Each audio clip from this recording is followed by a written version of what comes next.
And here on the top of a very windy mountain is the new Mazda BT50.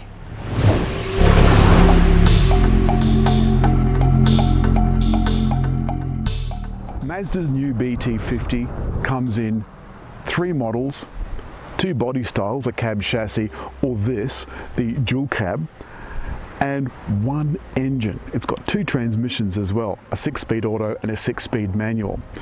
The engine is 140 kilowatts and 450 newton meters. Now, the interesting thing is they've made this as safe as a passenger car. They've crammed in all sorts of safety gear, but the rear suspension is leaf springs and the rear brakes are drum brakes. There's LED lights on this top model. The bottom models make do with a little bit less, and the top model also gets LED running lights.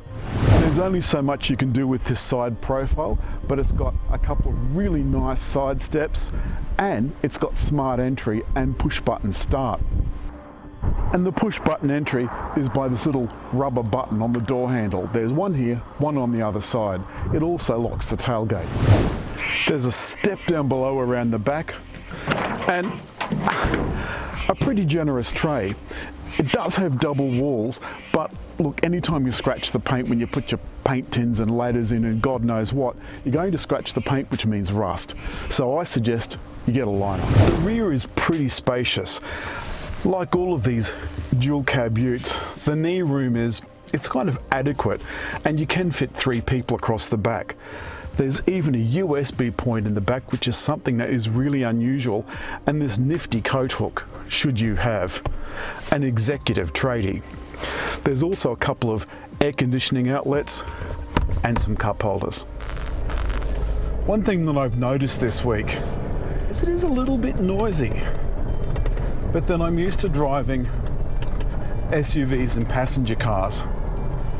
And the thing is that you have to understand when you come to a pickup truck, it is a truck. It's got a lattice chassis, something that's sturdy for carrying lots of stuff. As I said, you've got to be careful of the gross vehicle mass when you're loading everything up. People just tend to load all this stuff in the back, and then they forget that they've got a lot of other things that they've got to put in. Now, you noticed on this not particularly good road, the ride is firm. And it is very, very firm. There's some nice long sweeping corners, and the handling is okay, but I wouldn't get excited. Remember, at the end of the day, this is set up to carry things, big heavy things. And by big heavy things, I don't mean me. But I'm going to show you this. I'm turning onto the old road at Razorback, just outside Picton. And this was once the main road. We've shown it in other videos. But when I came up here just before to try and find a place to film just then, I had to show you how it is over really rough roads. I'm doing around 50 kilometers an hour and I can feel every single bump.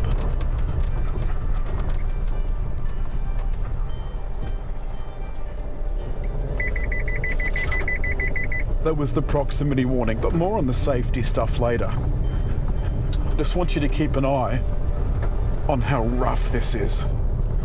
Now, of course, this would be an entirely different kettle of fish if I had a load in the back. Because with those big tough leaf springs, it's just saying, give me more. And when it's light and nimble like this, it bounces over the place like a mad woman's breakfast. And this road isn't really made for high-speed touring anyway.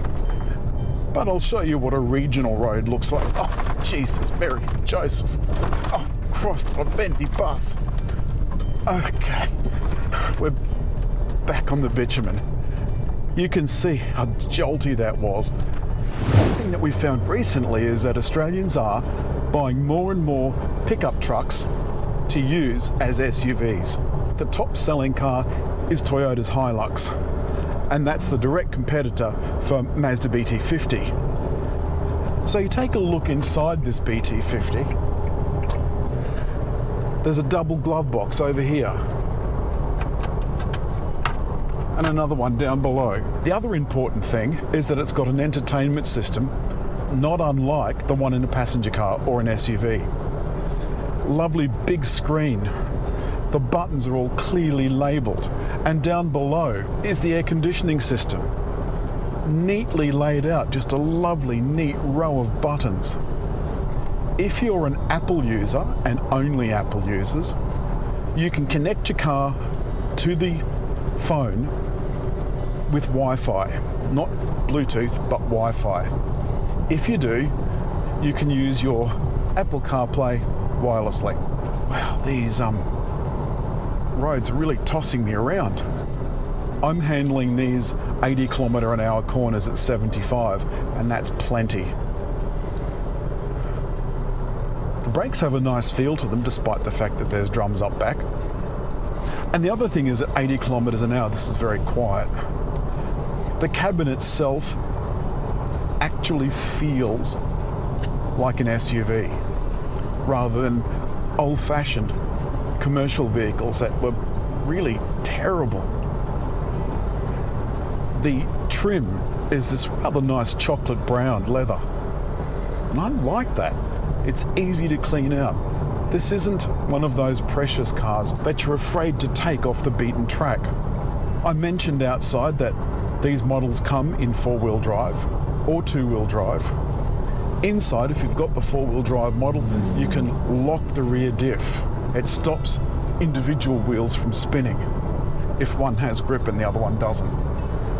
So you saw on those big rural roads that the ride on a subpar road is also subpar. This lovely smooth tarmac, well, it's smooth. The other interesting thing is that my fuel consumption is sitting at a combined 8.3 litres per 100 kilometres. And I think 8.3 litres per 100 kilometres is pretty good, considering this is a 2-tonne car. But have a look at this. It's got good departure and approach angles, good ground clearance.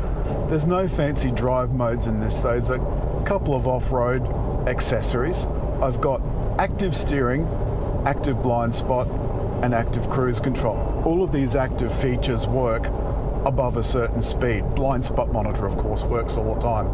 The interesting thing is, if you try and change lanes and the radars sense that there's someone behind you, it won't actually let you change lanes. It's got active blind spot monitor. Now, the interesting thing about this active cruise control is it will go right down to 0, but it doesn't have a queue function. So the moment you stop, it deactivates. But apart from that, it's also got AEB. There's a camera at the front, and in this case, some radars as well. And they'll work together, and if they see anything at the front, they'll toss out the anchors. The ride on the highway is actually pretty good. I mean, the road is incredibly smooth, but nonetheless, the ride is very, very good. There's wind noise around, which you probably can't pick up on the camera, and it's just up around this window frame.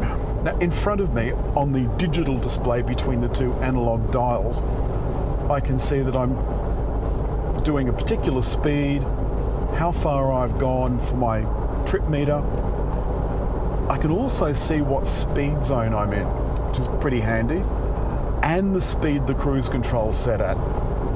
And for those that don't know, this is also a Isuzu D-Max, whereas the old Mazda BT50 was also the previous model Ford Ranger. Now, it's going to stop, which it stopped, and it's that beep was the active cruise control cancelling.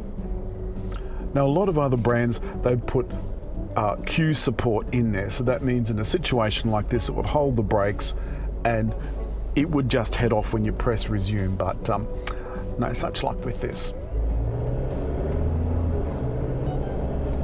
Now that we're in town, you definitely notice the size and the bulk. We're still sitting over everybody, but because so many other people now have SUVs, you don't sit quite above as much of the traffic as you used to. I really enjoyed this BT50. It is the top model. It is 60 grand, so on road it's going to be, I think I looked up their website, at around 62,400 in New South Wales, drive away. It's comfortable, relatively quiet most of the time, though that big 4-cylinder engine does get a little raucous when you sink the boot in. That's all this week from Mazda BT50. If you've liked the film, hit like, leave a comment, and just there to subscribe.